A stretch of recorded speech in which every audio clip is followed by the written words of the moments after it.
Сәлеметсіздер ме, құрметті білімгерлер? Қазақ әдебиеті пәні бойынша онлайн сабағымызға қош келдіңіздер. Бүгін біз сіздермен парасат пайымы деп аталатын бөлімдегі әдебиет теориялар деп аталатын әдебиеттің керемет бір дүниелерімен таныс боламыз.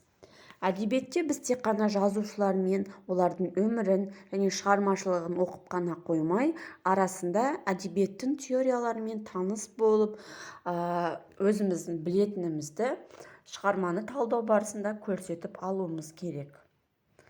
Қазақ әдебиетінде әдебиеттің түрлі теориялары бар. Қазақ тілі өзіне тән теориялары болса, яғни синтаксис салалары болса, әдебиет саласында да дәл сондай теорияларда болуы мүмкін.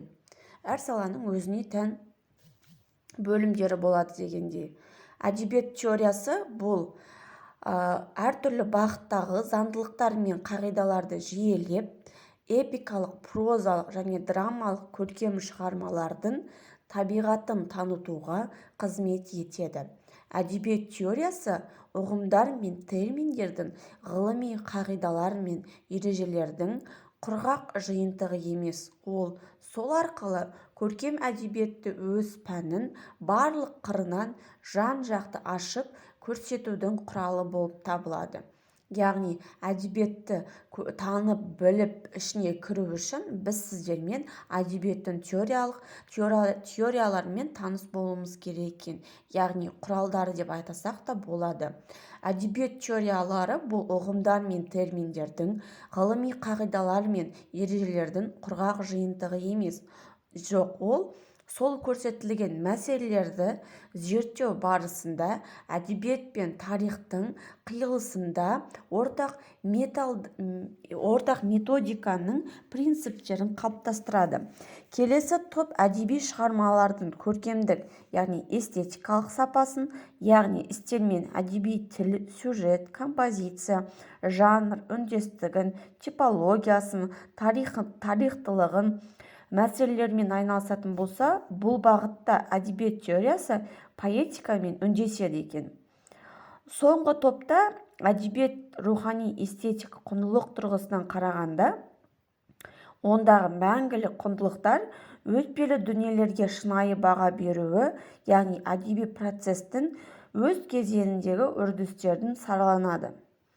Әдебиет теориясы көрсетілген мәселелерді зерттеу барысында әдебиет тарихымен қиылысып, ортақ принциптерді қалыптастырады. Келесі әдеби шығармалардың көркемдік эстетикалық сапасын, яғни стилін, әдеби тілін, сюжетін, композициясын, жанрлық үндестігін, тарихтылығын мәселелермен айналысады.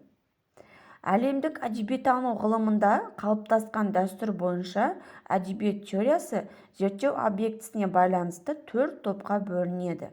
Бірінші топтың зерттеу объектісіне әдебиеттің адамзат қоғамы өміріндегі рөлі, жалпы өнер, әдебиет жүйесіндегі орны, әдеби шығармашылықтың тұтас болмысы, суреткер дүниетанымының эстетикалық қуаты, оның даралық талғамының шығармашылық ортақ заңдылықтармен үндесуі және де әдеби шығармашылыққа бүтіндей баға беру принциптері жатады.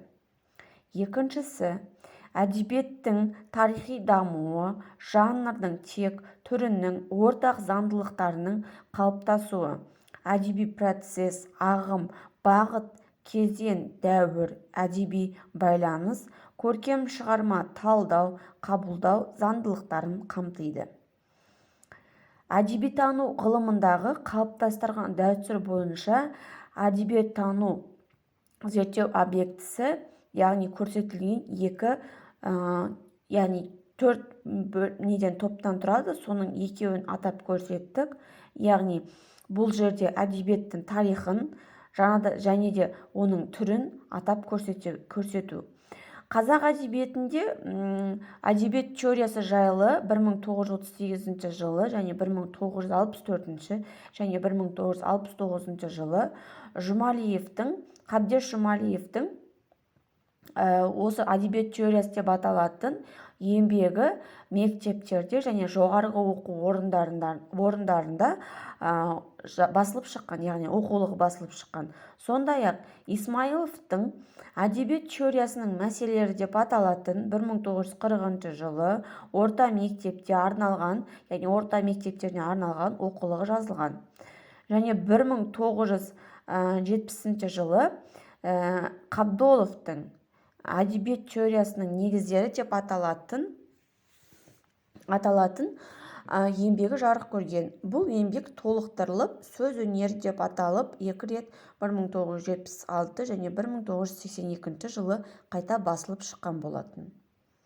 Енді сабағымызды қорытындылай келе, бүгін біз сіздермен қазақ әдебиеті саласындағы керемет бір әдебиет теорияларымен таныс болдық.